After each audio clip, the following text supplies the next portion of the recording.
How's it going, everybody? You know who it is here, and it's time for episode 3 of New Vinyl. So I've been waiting on some records to come from Earache, but unfortunately I think they're experiencing quite a lot of difficulties. Their Trustpilot reviews are going through the floor, so that leaves me a little bit concerned, but hopefully my stuff will come through. I think they've just got some sort of post-Christmas delivery issues going on. So today I've got 5 albums because I was hoping to have a few more by the time I recorded this video. So before I get into talking about the music I'm going to discuss today, I want to show you what we've got on in the background. This is Fleshbore, the album titled Painted Paradise. This is a 2025 album, so obviously it's just been released. This is modern, brutal, technical, highly technical death metal in the vein of the sort of, you know, your Arch Spire, maybe a bit of aborted influence in there. I'd say with the sort of Arch Spire elements it's more akin to, but I'd say for me personally I've never really been able to get that much into Arch Spire because I find their sort of production and the vocal style is a bit OTT, but with this band you're getting everything that's great about Arch Spire, but it's just scaled down slightly. So for me personally I can take it a little bit more serious and I get a bit more out of it. That is Fleshbore with Painted Paradise. Okay, cool. Talk about some vinyl then. So for the first album I want to talk about today, it marks a first time for my collection, and this is Viscera Infest out of Japan with their most recent record entitled Teratoma.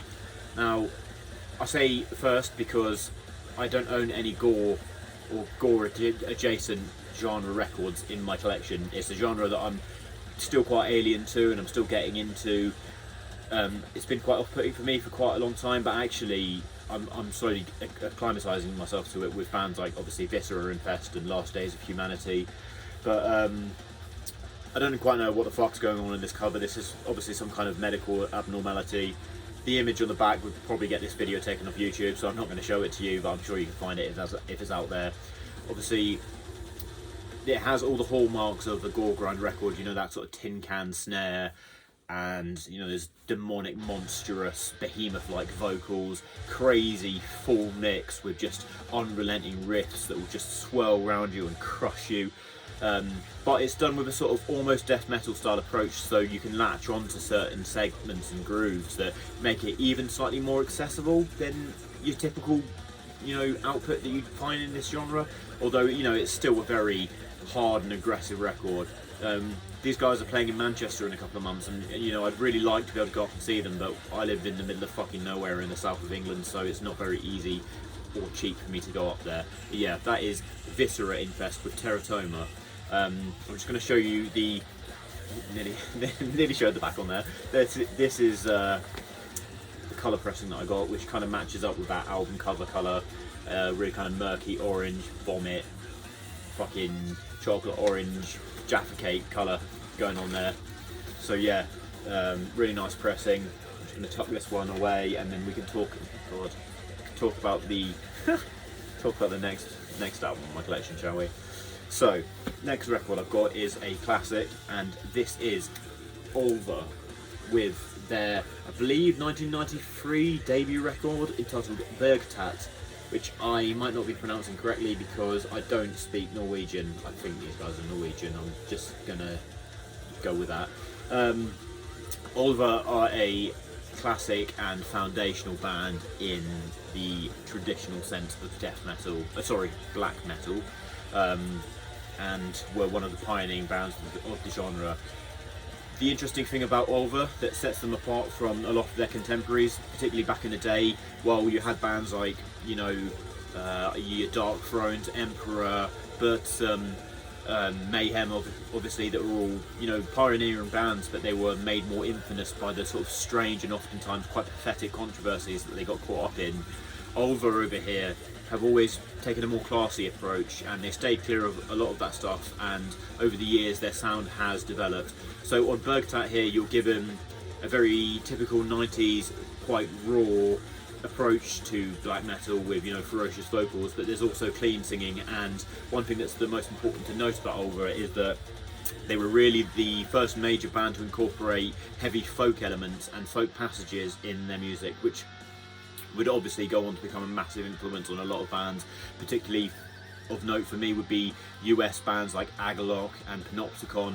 Obviously would be harkening back, you know, decades later to this sound that would be largely mapped out. And I've always thought that Ulver, while they've gone on in their career and they've progressed and their sounds evolved, I find that when they've got into the sort of dark ambient stuff on an album like for instance Shadows of the Sun, they've always done it really well. It's never just been some shoddy gimmick. They've always just evolved and carried on putting everything into everything they do. So they're a really great band, and you know, if you want to get into black metal, or if you're a black metal fan, you should revisit this. This is Ulver with Bergtatt. Now the next one is a band that I was recently made aware of, and this is some tasty Finnish death metal. This is Rippikoulu with their debut tape entitled Musta Seremonia.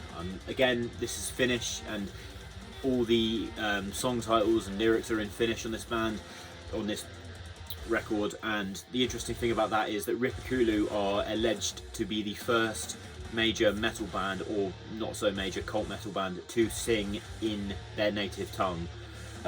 What you're getting on this record is a ferociously dark and blackened atmosphere, performed with doomy riffs and drums and bass that sync up to form an almost sort of hypnotic groove at times. You're given these nice sort of immolation band-esque vocal growls, and I think the atmosphere on this, funnily enough, is sort of death doom adjacent to what you might hear on the Disembowelment album, the famous Transcendence into the Peripheral, which, if you've watched my videos, you know I absolutely love that record, and that atmosphere to be compared to is very high praise. That is Rippikoulu with Musta Seremonia. Some really amazing Finnish, early Finnish death metal. Next one, I've gone over to the States, and we have got Malevolent Creation with their debut album, I'm going to say, I think. Sorry if I get my facts wrong, guys. I can't remember everything when I'm filming these videos, but this is Retribution. Now, obviously New York has played host to many incredible and foundational death metal bands. It's a big city in the scene, but Malevolent Creation for me are, well, they are quite well regarded. I don't think they quite get the praise that they deserve, and I love this album. I love the absolute ferocity of it. When you compare it to a lot of stuff that was being released around that time, this tops a lot of it in terms of aggression. Playing's phenomenal. I love the themes and the angles that they take on sort of humanity's self-inflicted retribution when it comes to things like war and just violent massacres committed in the name of religion and social order. Yeah, so really solid New York death metal band, and the few albums after this are really solid. You know, they've got some really great music. That is Malevolent Creation with Retribution. Hey guys, I've got one more video I'm going to talk about today. This is the second of two albums I recently acquired from this band. The other one I discussed in a video I did a few weeks ago that was entitled Winter Albums to Freeze to Death To. So if you saw that video, you might know that I am a Minenwerfer fan. Now, Minenwerfer are a US based black metal outfit. They take obviously an approach to war, First World Wars. If you're a fan of what's their name again? Canon and Fiber. Obviously, they had a massive album last year, and that takes a sort of Germanic war approach. Then you should definitely be checking out Minenwerfer. This is their album. I'm going to probably mispronounce this one as well, but this is Nihilistischen. Well, I'm going to roll with Nihilistischen. Okay, cool. So this is very different to the other album I discussed, which was obviously Alpen Pass, which Alpen Pass in the video I noted in that video for its cold and post-blackened atmosphere. Well, with Nihilistischen, you are given a far more pounding and just abusive black metal assault. This is more akin to something you might hear on a Marduk record, and obviously in more satanic realms you might hear it on a Dark Funeral record, but obviously this is thematically aimed at war, particularly naval warfare, as you can tell by this album cover here. There's also a reference to, I think, the RMS Lusitania, which was a British shipwreck from the Second World War. So obviously the drums, like I said, more pounding, they're more present in the mix. Again, overall, this is just more stereotypical classic black metal, but just done with almost death metal-esque aggression. You're given plenty more prominent moments of guitar heroism, lots of sweep picking and lots of legato that's done really tastefully. Obviously wartime spoken word passages, and it is a very far cry in terms of sound palette from what you would hear on Pass. Actually, I was really impressed that the same band could be so versatile when I first came across them. So yeah, this is Minenwerfer with Nihilistischen. So yeah guys, that's all I wanted to talk about today. Hopefully I'll get the rest of the records in the mail sooner rather than later, and I can film another episode for you. Please remember, as always, hit the like button, subscribe, comment, let's discuss some music. If you want to tell me I'm a dickhead, go ahead. But also go and follow my Instagram page at YouKnowHughMetal. Obviously I'm sharing a lot of stuff on there about the music that I love, and growing my channel. I'm really loving being able to express my music like this and to be able to cater to a wider audience. YouTube isn't very easy to break into for aspiring creators like myself, so everybody who follows or clicks on a video and watches 3 seconds or the whole thing, it all helps push the algorithm and recommend my channel to people who enjoy this kind of content, even if you don't. So thanks for all the support guys, you're the best, you know who it is.